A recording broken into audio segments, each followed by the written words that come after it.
Hey everyone, welcome back to the channel. Today, we're tackling a super practical topic: how to withdraw Bitcoin from Bitmart and send it over to Binance in 2025. With crypto exchanges evolving quickly, this guide will keep things simple, secure, and up to date. Whether you're looking to move funds for trading, staking, or just diversifying your portfolio, you'll get through this in no time. Let's dive right in. First things first, make sure you're logged into your Bitmart account.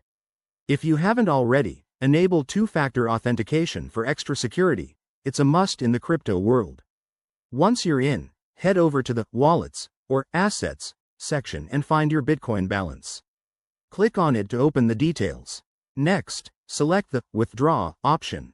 You'll see a form pop up asking for the withdrawal details. Here's where it gets important. Choose the correct network for Bitcoin, like the BTC network, to avoid any errors. Now, enter your Binance wallet address. Double-check this. Copy and paste it directly from your Binance account to prevent any mix-ups. Enter the amount you want to withdraw, keeping in mind any minimum limits and network fees, which might have changed by 2025. After that, review everything on the confirmation page. This includes the amount, fees, and estimated arrival time.